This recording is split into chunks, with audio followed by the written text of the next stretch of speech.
4절에서 6절까지 말씀.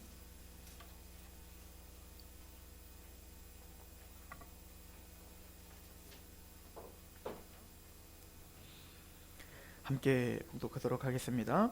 시작. 그가 천사보다 훨씬 뛰어남은 그들보다 더욱 아름다운 이름을 기업으로 얻으심이니 하나님께서 어느 때에 천사 중 누구에게 너는 내 아들이라 오늘 내가 너를 낳았다 하셨으며 또다시 나는 그에게 아버지가 되고 그는 내 아들이 되리라 하셨느냐. 또 그가 맏아들을 이끌어 세상에 다시 들어오게 하실 때에 하나님의 모든 천사들은 그에게 경배할지어다 말씀하시며. 아멘. 자, 기도하겠습니다. 하나님, 너무나 감사합니다. 천사보다 뛰어난 이름을 지니고 계시는 예수 그리스도 앞에 우리의 모든 생각과 의지와 우리의 온 마음을 다해 경배하는 마음으로 이곳에 있습니다. 이 시간 예수님을 알아가게 하시고 그 예수 그리스도를 아는 만큼 하나님을 알게 하시며 그 하나님을 아는 지식이 우리의 삶을 인도하게 하시옵소서. 이 시간도 하나님의 손에 우리의 마음과 생각을 전한 입술을 의탁하오니 성령님 조명하시며 우리를 긍휼히 여겨 주옵소서. 예수님의 이름으로 감사하며 기도합니다. 아멘. 제가 지난주에 책을 하나 보다가 우리 청년들이랑도 어제 나눴는데 저의 신학에 있어서 아주 충격적인 글을 하나 봤어요.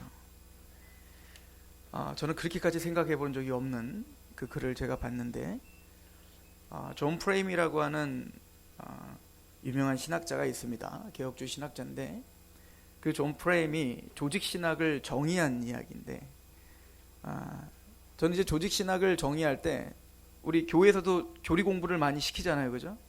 저는 목사로서 교리 공부나 조직신학을 굉장히 중요하게 여기는 사람입니다. 그리고 조직신학은 신학교에서나 배우는 거 아닙니까? 라고 이야기하는 사람들에게 저는 물어봐요. 당신은 교회 왜 다닙니까? 라고 누군가가 물어본다면 뭐라고 대답하실래요? 아무 대답도 안 하실래요? 그냥 와보세요 이렇게 하실래요? 베드로전서 3장 15절에 보면 너희는 그리스도를 주로 삼아 거룩하게 하고 너에게 소망함을 묻는 자들에게 대답할 것을 항상 예비하되 온유와 두려움으로 하라고 하지 않습니까? 우리에게 소망을 묻는 자들이 있어요. 천국이 뭡니까? 구원이 무엇입니까? 믿음은 무엇입니까? 그럼 우리는 대답할 걸 준비해야 되고요. 말로 설명을 해야 되죠. 성경을 막 갖다 대면서 읽어 이럴 수는 없잖아요. 읽을 수 있도록 도와줘야 될 거 아닙니까? 그러려면 성경을 펴놓고 내가 믿고 있는 바가 무엇인지를 정확하게 설명해 줄 수 있어야 되지 않을까요? 그게 조직신학이죠. 그러므로서 모든 성도들은 다 조직신학자가 돼야 됩니다를 저는 강조하는 사람이에요. 목회자만 조직신학자가 되면 안 되고 어떤 신학교의 교수만 조직신학자가 되면 안 되고 여러분들이 조직신학책도 읽고 교리서를 읽고 열심히 공부해서 여러분들에게 도대체 천국은 어떤 곳입니까? 종말은 무엇입니까? 물어보는 사람들한테 대답해줘야죠. 적어도 내가 믿는 반대 말이에요. 훌륭합니다. 이 대답도 훌륭해요. 그죠? 근데 그 존 프레임이 하는 얘기는 뭐냐면 조직신학이란 이 세상의 모든 삶을 살아가는 동안에 성도들이 모든 삶을 살아가는 동안에 세상의 모든 가치관과 풍조와 모든 문화를 이기게 하는 힘이다 라고 말을 하는 거예요. 전 거기에 충격을 받았다고요.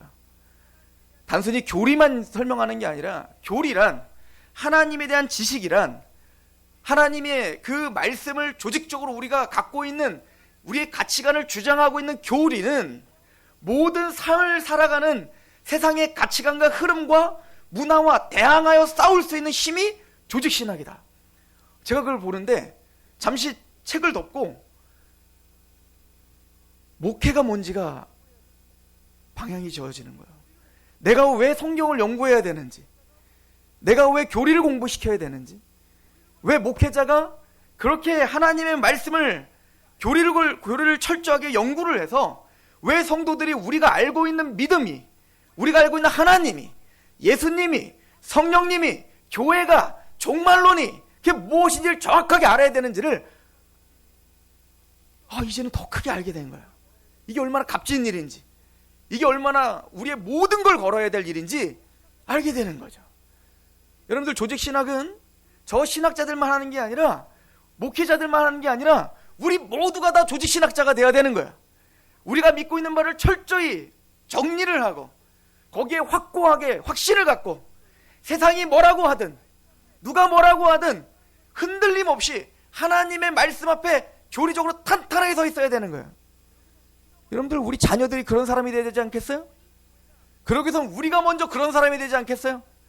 우리 교회가 그런 하나님의 말씀으로 무장한, 하나님의 지시로 그래서 용맹을 떨치는 하나님의 사람들을 키워내는 훈련소가 되지 않겠습니까? 와, 멋지다. 이게 목회구나. 내가 신학교에서 배운 의미가 여기 있는 거구나. 내가 그렇게 성경 공부를 해야 되는 그 목적이 여기 있는 거구나. 새삼 너무 감격스러웠어요. 야, 이것만큼 중요한 게 뭐가 있겠나, 이런 생각을 했습니다. 저는 히브리서를 읽으면서 히브리 기자가 그 감격이 있다고 생각합니다. 고난 중에 있는, 고통 중에 있는, 지금 그 사람들이 지금 원하는 건 생명을 빼앗길 것 같은 그 위협 앞에, 자신의 직장을 빼앗길 것 같은 그 위험 앞에, 지금 당장 나를 배불리 쓴 떡과 빵이 필요한 그들 앞에 하나님에 대해서 알려주고 있는 거예요. 하나님의 나라가 무엇인지를 알기를 원한다고 기도하고 있는 거예요. 사도 바울의 기도가 그거였죠. 내가 너희들을 위해서 기도하는 것은 너희 눈이 열려 너희의 부르심의 소망이 무엇이며 하나님의 나라가 무엇이며, 아, 이게 성도를 살게 하는 힘이구나. 아, 이게 우리를 단단하게 승리하게 하는 힘이구나. 히브리 기자는 바로 그걸 알았던 겁니다. 그래서 다른 거 다 둘째치고 예수님이 누군지를 설명하는 거예요. 예수님이 누군지를 우리에게 교리적인 설명을 하고 있는 겁니다. 그 예수님이 누구십니까? 성경에는 히브리 기자는 이것을 단지 자신의 사변과 자신의 생각을 갖고 가르치는 게 아니라 성경을 펴서 한마디 할 때마다 그 성경의 구절을 인용하여 바로 성경에서 가르치는 예수가 바로 이런 분입니다 라고 각인시켜주는 거예요. 그게 서로 다른 삶의 정황 속에서 키는 여기 있고 답은 여기 있다라고 히브리 기자는 확신하고 있었던 겁니다. 히브리 기자는 하나님의 계시를 받아 그 예수 그리스도는 바로 천사보다 더 뛰어나신 이름을 받으신 분이다 라고 정리를 하고 있는 겁니다. 그러는 세 가지로 정리한다고 했습니다. 첫 번째는 5절에 하나님께서 너 어느 때에 천사 중에 너는 내 아들이라 오늘 내가 너를 낳았다 하셨느냐. 이거는 바로 시편 2편을 가지고 예수님이 누군지에 대한 설명이라고 했습니다. 시편 2편은 어떤 내용이라고 했죠? 다윗 계열의 왕이 와서 하나님이 다윗에게 기름을 부었지만 대적들은 다 그 기름 부은 그 왕을 조롱하고 그 다윗의 그 권세를 끊어버리고 우리가 자유롭게 살자 대적하는, 즉 하나님이 기름 부은 예수 그리스도를 세우셨지만 세상은 자신의 지혜와 권세와 돈과 모든 것을 다해 하나님의 말씀이 아닌, 그 다윗의 통치가 아닌, 예수님의 말씀이 아닌 내 맘대로 살고 내가 왕이 되고 내가 하나님이 되려고 하는, 그래서 하나님 말씀을 끊어버리고 이제는 하나님의 말씀에 귀를 막아버리고 내 뜻대로 살려고 하는 게 바로 세상이다 라고 하는 걸 드러냅니다. 그러나 하나님은 하늘에서 비웃으심이며 웃고 계시다는 거예요. 너희들이 아무리 너희의 모든 걸 다해가면 끊어봐라. 나는 반드시 철장 만국을 다스리는 그 다윗을 통하여 심판할 것이다. 그때는 기회가 없다.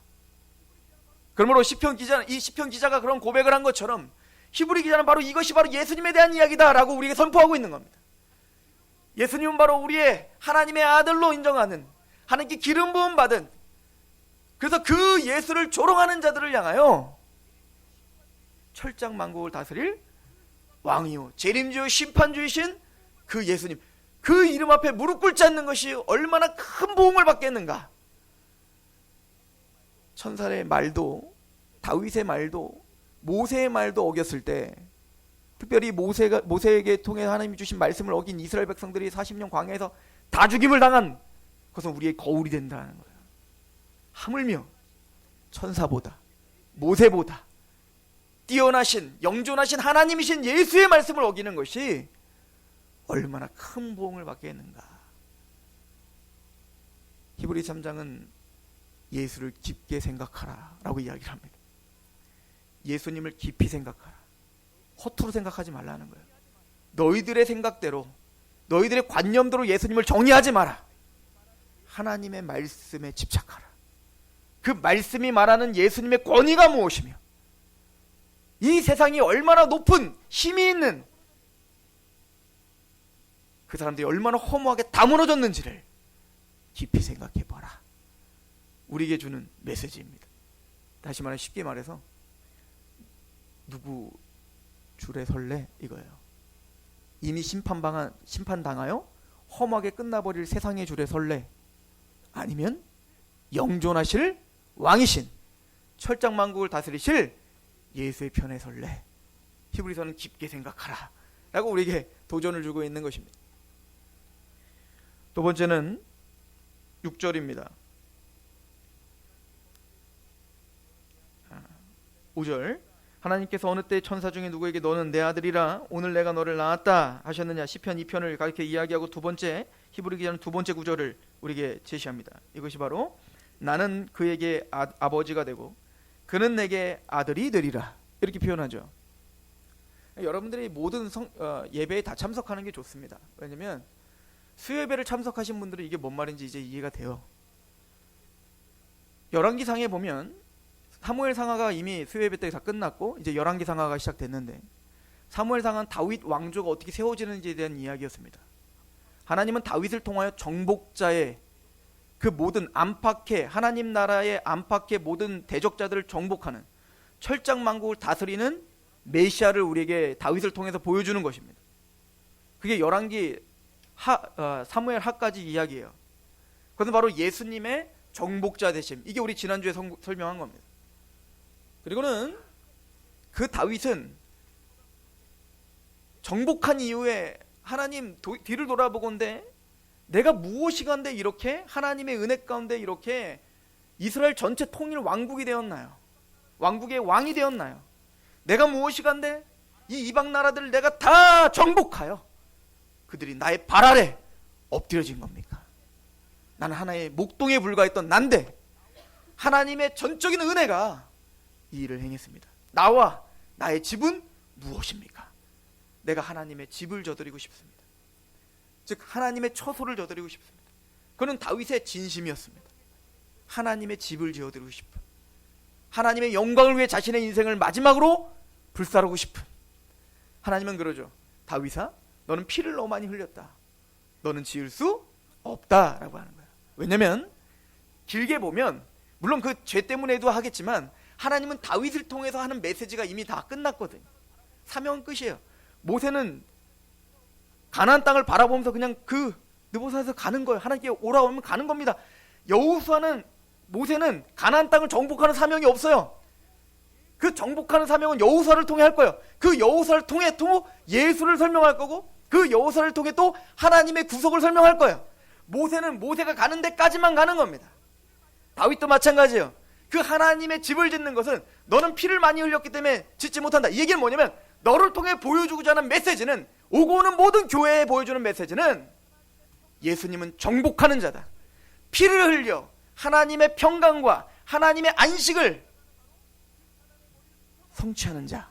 예수님의 십자가는 바로 그 사단의 머리를 부숴버리는 승리자요 정복자이신 철정만국을 다스리실 왕에 대한 메시지를 바로 예수를 통해, 이게 시편 2편에 대한 이야기를 통해 설명한 거예요. 그리고는 히브리서 기자는 주도 면밀하게 그 다윗 이야기를 하다가 갑자기 이제 솔로몬 이야기로 넘어가고 있는 겁니다. 왜? 솔로몬은 그 다윗의 정복을 통하여 주어진 평강과 안식의 시대에 그곳에 하나님의 왕궁인 하나님의 성전을 지음으로 하나님의 나라에 종지부를 찍는 자거든요. 근데 그것은 다윗아 네가 하는 게 아니라 너의 씨가 할 것이다. 다윗의 씨가 할 것이다. 너의 아들이 할 것이다. 그러면서 한 약속이 바로 이 말씀인 겁니다.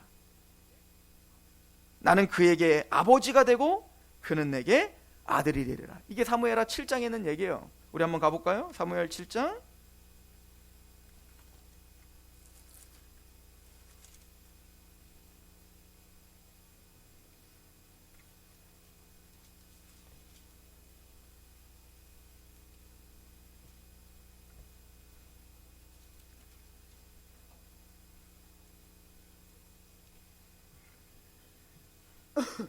12절입니다.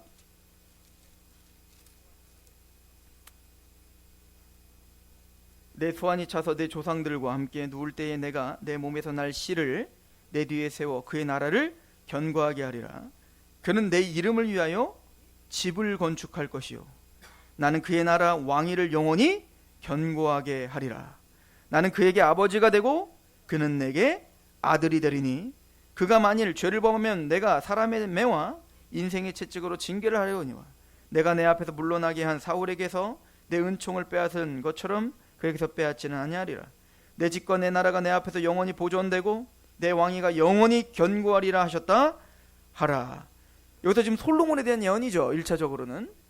그래서 그 하나님의 집을 건축할 자는 누구라는 거예요? 바로 내 이름을 위하여 내 집을 건축할 자는 솔로몬이다. 너의 씨 솔로몬 왕이 할 것이다 하는 거예요.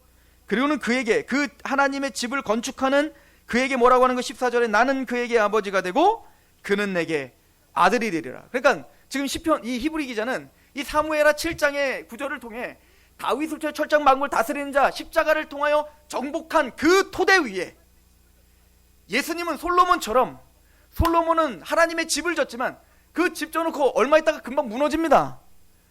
그 다윗 왕국이 영원할 것이라고 했지만 영원합니까? 이미 바벨론에 의하여 무너졌잖아요. 회복된 적이 없습니다. 그 뒤로. 그러므로 지금 성경이 하는 얘기는 다윗과 솔로몬은 궁극적인 그 언약의 성취자가 아니라는 거죠. 그 궁극적인 언약의 성취자는 선지자를 통해서 계속 설명하는 거예요. 누굽니까? 다윗과 같은 한 목자 예수를 말하죠. 그러므로 예수님은 다윗처럼 정복하지만 그 예수님께서 우리에게 하나님의 집을 짓는 자다라고 말하는 거죠. 그래서 예수님을 신약은 계속 뭐라고 설명하죠? 요한복음 1장 1절에 그분은 말씀이세요. 요한복음 1장 14절에 그분이 말씀이 육신 가운데 거하심에 즉 장막을 치심에 즉 예수님이 뭐라고요? 성막이시라고요. 성막. 그리고 요한복음 1장 마지막 절에 뭐라고 합니까? 인자 위에 천사가 오르락내락. 이게 뭐죠? 야곱에게 약속한 베델입니다. 베델. 하늘과 땅을 연결한 사닥다리를 보여주고 천사들이 오르락내락함을 보리라 한 그 사닥다리. 그리고 그곳이 바로 하나님이 거하시는 곳이고 벳엘, 베이트, 엘 하나님의 집이란 뜻입니다. 즉 하늘과 땅을 연결한 유일한 사닥다리가 있는 곳 그곳이 뭐예요? 하나님의 집이다. 근데 예수님은 그걸 뭐라고 해요? 인자 위에 천사가 오르라. 본인이 하나님의 집이라는 거예요. 본인이 하늘과 땅을 연결한 유일한 사닥다리요 길이요 진리요 생명이라는 거예요. 그리고는 요한복음 2장에 뭐라고 합니까? 이 성전 무너뜨려라. 내가 3일 만에 다시 세우리라. 사도들도 이해하지 못했다는 겁니다. 근데 예수님이 십자가에 죽으시고 부활하신 이후에야 그의 육체를 가리켜 말함이라. 예수님은 하나님의 집을 짓는 자인 겁니다. 그래서 히브리 기자는 너는 그 솔로몬의 그 하나님의 집을 짓는 자에 대한 이걸 인용하면서 뒤에서 이걸 설명하는 거예요. 우리 히브리서 3장을 가보시죠. 히브리서 3장 1절.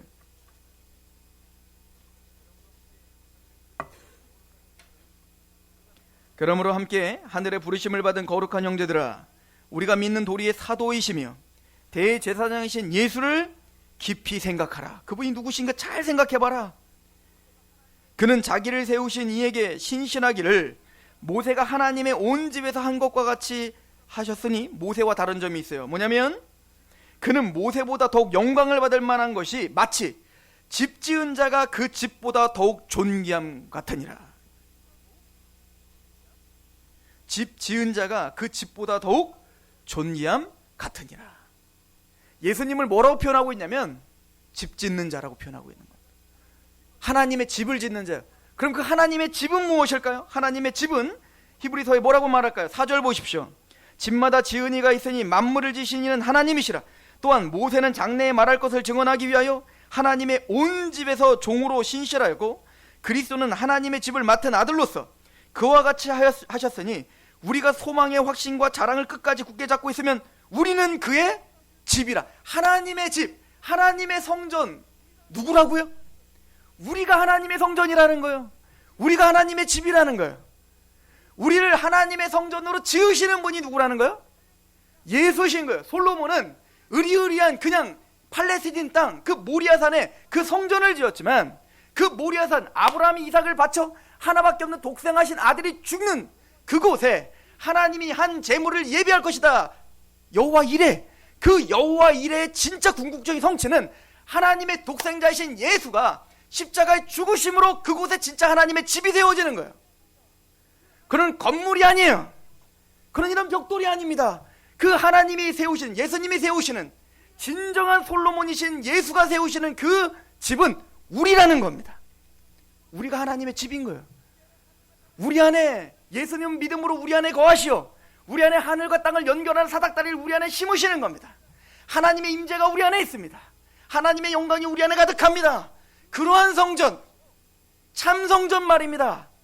그 성전을 지으시러 이 땅에 십자가를 짊어지고 사단의 권세를 정복하는 다윗의 왕으로 오신 거예요. 십자가에 죽으시고 우리가 성전으로 지어지게 하시기 위하여. 그래서 이걸 알았던 사도 바울은 고린도전서 3장 15절에 뭐라고 말하죠? 너희는 하나님의 성전인 것과 하나님의 성령이 너희 안에 거신 거 알지 못하느냐? 하나님의 성전이 거룩하니 너희도 거룩하라. 사도 바울은 우리가 성전으로 지어진다는 게 얼마나 영광스러우며 기적적인 일인지를 에베소서 1장부터 3장까지 장황하게 설명을 합니다. 에베소서 1장을 보십시오. 그리스도 안에서 하나님이 하늘에 속한 모든 신령한 복을 우리에게 주시기 위하여 그리스도 안에서 우리를 예정하사 하나님의 아들들이 되게 하셨으니 그리스도 안에서 예수 그리스도는 구속고 죄사함을 주셨어요. 성부 하나님 우리를 계획하시고 예정하실 뻔함에 그리스도 안에서 예수님은 우리를 위해 십자가에 죽으심으로 말미암아 그 하나님의 모든 계획, 신령한 복, 그걸 주시기 위한 모든 계획을 성취하시기 위해 십자가에 죽으셨습니다. 그리스도 안에서 그 예수님은 하늘의 것과 땅의 것을 통일하십니다. 하늘의 모든 이루어진 하나님의 모든 뜻, 우리를 향한 모든 계획, 하늘에 속한 모든 신령한 복을 우리에게 이미 다 주셨다고요. 하늘에서는. 이 땅에서 우리는 갈등이 있습니다. 그 복이 아직 완전히 이루어진 것 같지 않으니까. 그러나 하나님의 백성들은 매일마다 그래서 이렇게 고백합니다. 하늘에서 하나님의 뜻이 이루어진 것처럼 땅에서도 이루어지리라. 우린 그걸 믿는 겁니다. 나 오늘 여전히 연약하고 쓰러지고 무너지는 것 같으나 그러나 하나님은 이미 우리를 성전 삼아 주셨고 하나님의 모든 신령한 복, 흠이 없고 점이 없는 데까지 널 미리 하시고 하나님의 아들을 본받게 하기 위해 미리 정하시고 부르시고 의롭다 하시고 영화롭게까지 하셨느니라. 그 하나님의 뜻이 이미 이루어진 걸 믿는 겁니다. 그래서 오늘도 넘어지고 비참한 나지만 나를 통하여 하나님의 뜻이 또 이루어지리라. 우리는 그렇게 믿는 거예요. 예수님이 그 일을 위해서 십자가에 죽으셨습니다. 그리고 성령님은 그 안에서, 그리스도 안에서 우리는 복음을 듣습니다. 그리스도 안에서 믿어 성령의 인치심을 받습니다. 그 안에서 성령께서 우리의 기업의 보증이 되어 주십니다. 성령님이 우리는 빌바를 알지 못하는 우리인데 우리를 위해 말할 수 없는 탄식으로 오늘도 여러분들 위해 울고 계시고 계세요. 성령님은 우리가 우는 거는 다 세상적인 겁니다. 뭘 먹고 살까? 내 자녀가 어떻게 하면 잘 살까? 그게 잘못된다는 거 아니죠. 그러나 우리는 빌바를 알지 못해요. 진짜 중요한 영혼에 대한 문제에 관심이 없다고요. 성전이 무엇일까? 왜 나는 주님의 형상에 닮지 못했을까? 왜 나는 저를 용서하지 못할까? 이것 때문에 매일매일 울어야 되는 거예요. 우리는. 근데 우리는 그것 때문에 울지 않죠. 그런데도 불구하고 그런 우리가 왜 구원의 확신이 있는지 아십니까? 성령이 말할 수 없는 탄식으로 지금도 우리를 보증하시며 우리의 영혼을 위해 기도하시기, 하나님의 뜻대로 우리를 위해서 기도하시기 때문에 부르심을 받은 자, 하나님을 사랑하는 자들에게는 모든 것이 합력하여 선을 이루는, 맞아요, 넘어지고 쓰러지고 연약하지만 하나님은 우리를 영원롭게까지 하시겠다라는 그 목적지까지 이루시는 그 이유가 여기 있는 거예요. 성부 하나님께서 자기 아들을 내어주시기까지 하셨는데 더 뭘 주지 않겠니? 예수님께서 우리를 위해서 십자가에 죽으시고 부활하셔 지금도 자신의 그 희생의 피를 가지고 우리를 위해서 하나님 우편에서 간구하시는데 누가 그 사랑에서 끊을 수 있겠는가? 기쁨이나 높음이나 그 어떤 피조물도 환난이나 공고나 그 어떤 환경도 그 그리스도에서 사랑에서 끊을 수 없느니라. 우리는 넉넉히 이기느니라. 여러분들 예수님을 정말 깊이 생각하고 계십니까? 성자 예수님의 십자가의 은혜로 구원받은 우리를, 그 구원에 완성된 그 십자가의 은혜를 성령님께서 복음을 듣게 하시고, 이 시간은 여기 앉아있는 것도 하나님의 은혜라는 겁니다. 그 안에서 믿어, 즉 그리스도 안에서 우리가 믿는 거. 그러니까 하나님이 우리를 예정하시는 거, 예수님 십자가에 죽으시고 구원을 완성하는 거, 성령님이 우리 복음을 오늘 듣게 하시는 거, 듣게 하시기 위해서 사도들에게 성령님이 감동을 주셔 성경을 기록하게 하신 거, 또 성경을 보면서 감동하게 성령님이 믿음을 주시고 그 성경을 선포하게 하시는 거, 오늘 듣고 있지만 어떤 사람은 믿지 않지만 우리들은 그 말씀에 감동하여 그 예수님에 감격하고 있는 거, 이 모든 게 다 그리스도 안에서 이루어지고 있는 거예요. 예수님이 성전을 지으시는 분입니다.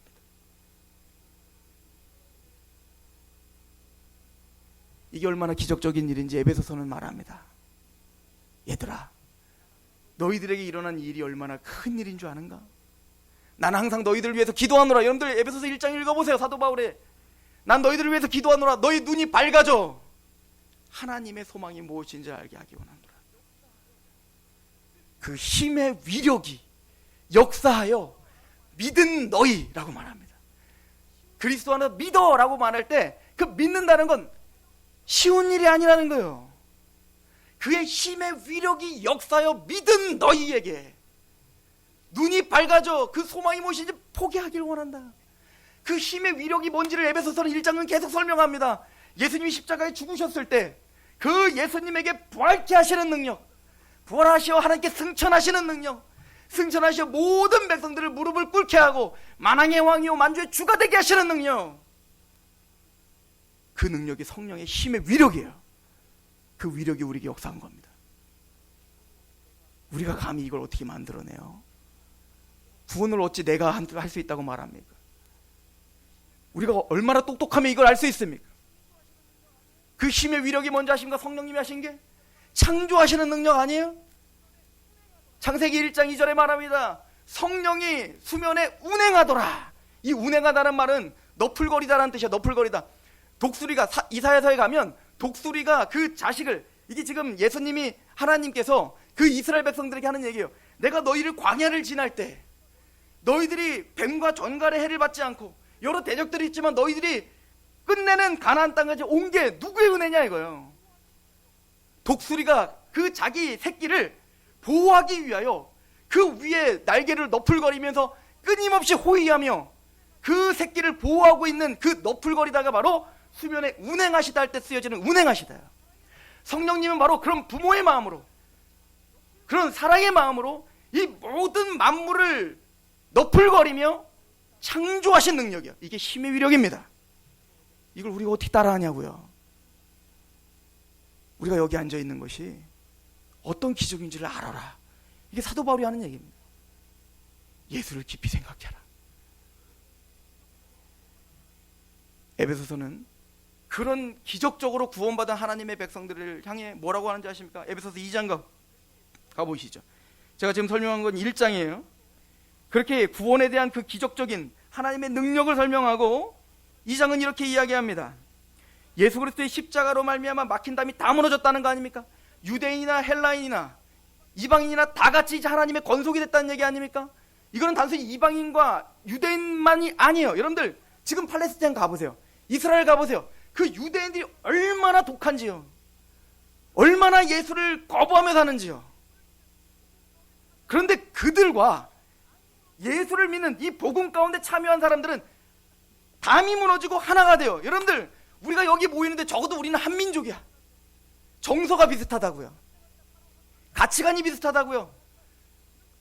각자 살아온 환경이 다르고 성격이 다르긴 하지만 이런 큰 벽은 없어요. 유대인과 우리와 같은 그런 벽은 없다고요.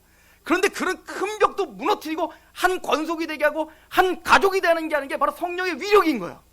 하물며 왜 우리가 하나 못 됩니까? 이해가세요? 그 얘기인 겁니다. 에베소서 2장을 보시죠. 18절.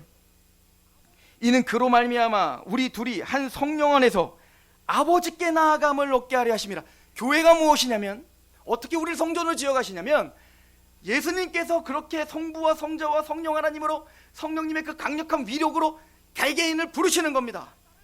우리의 그 악한 진들을 부셔버리고 뚫고 들어와 하나님의 나라를 세웁니다. 그리고는 그 강팍했던 마음이 부드러운 마음이 되어지고 하나님을 마음을 다하고 뜻을 다하고 목숨을 다해 사랑하게 합니다. 그러면 그 사람들을 어디로 가게 한다요? 아버지께 나아가게 하랍니다. 하나님을 바라보고 걷게 하는 거예요. 하나님의 복을 먹고 걷게 하는 거예요. 그냥 그 하나님의 사랑에 감동되어 걷게 하는 거예요. 걷다 보니 그 한 성령과 한 복음과 한 말씀 때문에 자연스럽게 하나가 되기 시작하는 겁니다. 그런 19절은 말합니다. 그러므로 이제부터 너희는 외인도 아니요 나그네도 아니요 오직 성도들과 동일한 시민이요 하나님의 권속이라. 우리는 모두가 다 하나님의 가족이다 이거예요. 예수 그리스도의 피에. 여러분들 성만찬을 어떤 마음으로 하시나요? 성만찬은 두 가지 의미가 있는 거예요. 개인적으로는 예수님의 피와 살이 나를 구원했습니다요. 두 번째는 우리는 한 솥밥을 한 떡을 찢어 그 떡을 찢어 같이 먹은 한 예수의 육체가 찢어져 함께 그 피와 살을 나눠 먹은 형제다, 가족이다, 하나다, 한 성령, 한 아버지, 한 예수, 한 복음 안에 우리는 그렇게 하나 된 자입니다. 이게 교회라고 하는 겁니다. 그리고 말하죠, 사도 바울이 20절입니다. 너희는 사도들과 선지자들의 터 위에 세우심을 입었다. 이걸 위해서 사도들에게 계시를 주신 거예요. 복음을 알게 하신 거예요. 그것을 읽으면 내가 그리스도의 비밀을 깨달은 것을 너희가 20절 너희는 사도들과 선지자들의 터 위에 세우심을 입은 자 그리스도 예수께서 친히 모퉁이 돌이 되셨느니라. 21절 22절 같이 읽어볼까요? 시작. 그의 안에서 건물마다 서로 연결하여 주 안에서 성전이 되어가고 너희도 성령 안에서 하나님이 거하실 처소가 되기 위하여 그리스도 예수 안에서 함께 지어져 가느니라. 예수님은 그렇게 우리를 성전으로 지으시는 참 솔로몬이시다. 오늘 우리가 고백하고 있는 히브리서 1장 5절에 나는 그에게 아버지가 되고 그는 내게 아들이 되리라. 이 말씀의 의미는 바로 이겁니다. 그래서 히브리 기자는 뒤에 우리가 바로 그 하나님의 집이다. 그리고 그 집을 아들로서 지으시고 아들로서 섬기시는 분이 누구다? 예수님이시다. 이 얘기를 하고 있는 것입니다. 여러분들, 이 예수님이 또 이 교회가 우리에게 무슨 상관이 있으신가요? 우리의 신앙 가운데 이 메시지가 얼마나 비중을 차지하고 계신가요? 우리의 사고를, 우리의 생각들을, 우리의 삶의 태도를 얼마나 이 메시지가 영향을 끼치며 사시고 계십니까?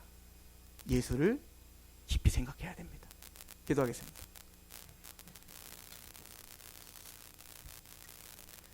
하나님 아버지, 너무나 감사합니다.